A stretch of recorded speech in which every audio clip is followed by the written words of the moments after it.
Hey everyone, today I'm coming to you with a review on the brand new Marvel Legends Guardians of the Galaxy Volume 3 Cosmo Build-A-Figure Waves Mantis. Now I got this figure at Toys R Us Canada. I paid around $36.99 and I gotta say she's a pretty good figure, but that being said there really isn't that much special going on here. It is a brand new mold, although the head sculpt and the hands are reused from the Build-A-Figure, which I do think I still prefer, although I do really enjoy the head sculpt. The photoreal on these Guardians figures is unmatched in my opinion. But that being said, I don't have too much to say on her, so let's get into the review for the brand new Marvel Legends Guardians of the Galaxy Volume 3 Mantis.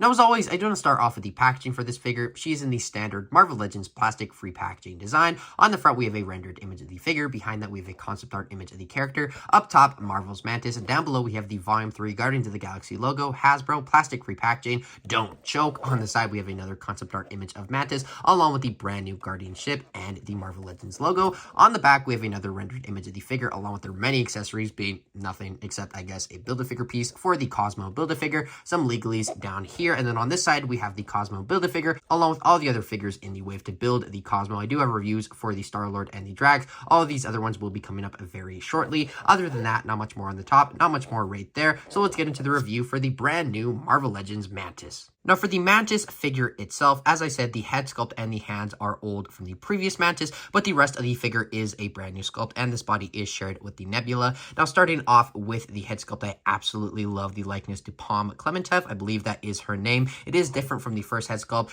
They did use photoreal in this way, but I don't believe they used it on this figure, as I don't think she really needed it. As you can see, she just had these pure black eyes, which doesn't seem too off from the actual character, and that kind of is a little bit of a debate that's going on in my head if this is actually accurate, because she looks like she just has normal human eyes, which just to my recollection at least, I don't think Mantis had those or has those, and I guess we'll just have to wait and see. Maybe she gets new eyes just like Thor in the brand new Guardians movie, but I honestly doubt it. Now, for the rest of the figure, as you can see, it is a brand new body mold, and it does go with the other figures that are in the costume in this wave, and all of those figures do look quite good together, and I will have a comparison later on in this video showing them all next to each other. But focusing on this figure, the torso has a very similar design as the other ones that I've reviewed previously, but obviously this is designed to be a female body. Moving to the back, you don't have as much paint on the front, and some black wash would really bring the sculpt out, because trust me, it has a lot of nice sculpting detail, like those kind of ridges right there. Some black wash would really bring that out, but just as it stands, I don't know, the paint that is applied here doesn't do the sculpting justice. You do have the Guardians logo right there on the center of the torso, and like I said, the same design with all the other figures. You do have a new belt with this design, as it is a brand new mold. Then moving down to the legs, you don't have really any paint going on here, just those ridges that were on the arms as well, and they are double jointed pinless, which is very nice to get with this figure, as the previous Mantis did not have that. But the boots are pretty simple, just a black design with a little bit of a heel, and you also do have a little bit of ridge design here as well. But other than that, there really isn't that much, at least for me, to talk about, to go over here. Pretty sure I covered most of the things I wanted to talk about, so without further ado, let's get into Mantis's articulation. Now, as for the articulation on this Mantis, as you would imagine, the head articulation kind of does get hindered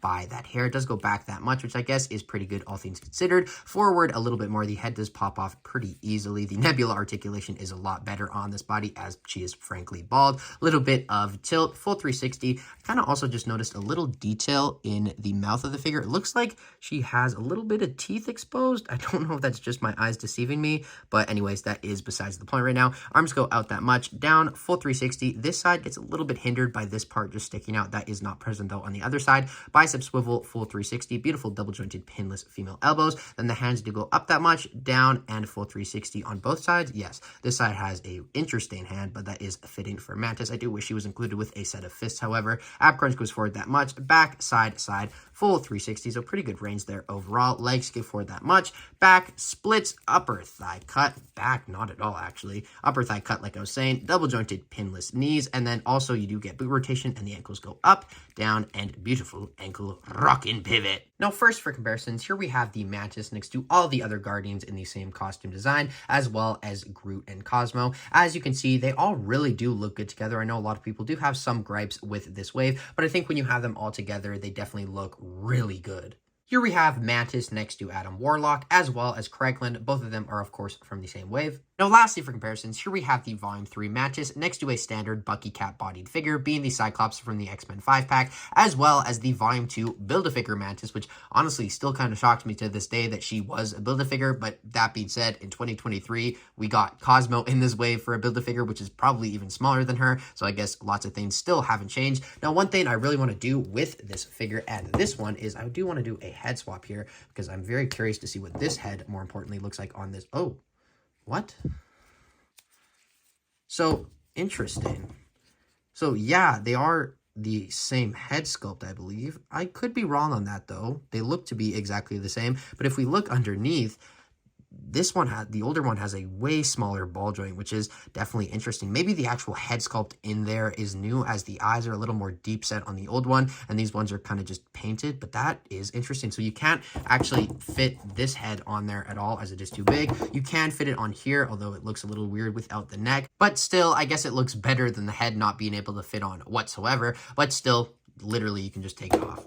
That kind of sucks. Now, as for my final thoughts on this Marvel Legends Guardians of the Galaxy Volume 3 Mantis figure, I think she's quite a good figure and definitely captures the character from the upcoming movie, although I know a lot of people have been wanting a new Mantis in the Marvel Legends line, and I don't think this is exactly what a lot of people were wanting. I think people were preferring them to do something like this with a brand new head sculpt, which that is definitely a bummer for people who were wanting that, but as it stands, even this is a fine enough costume. One thing I did realize with this costume is it kind of can go with anything, as just having a Guardians character in a Guardians costume really is timeless, at least in my opinion. But that kind of is all my thoughts on that. Now, for my rating of this figure, with the price and account being a standard price here in Canada, well, I guess it isn't at GameStop, so I don't have a price tag. I kind of forgot. So Toys R Us Canada, that would have been $36.99, I believe, for this figure. So definitely pricey, but Toys R Us tends to be a little bit more pricey. But that being said, I don't know if that is a fair price for her, as she just comes like this, no accessories. Maybe try to get her and other figures from this wave on a little bit of a discount. But even still, it is definitely a better price than the aftermarket prices for this Build-A-Figure Mantis. But that kind of is all that I have to say about that. As always, let me know what you think of this figure in the comments down below. Are you going to pick her up? Are you not? Do you like her? Do you not? As always, start a conversation, and I will try my best to respond. But until my next video, thank you so much for watching. I have been Jagger Collector. She has been Mantis, and I will see you tomorrow. Thanks for watching. Bye, guys.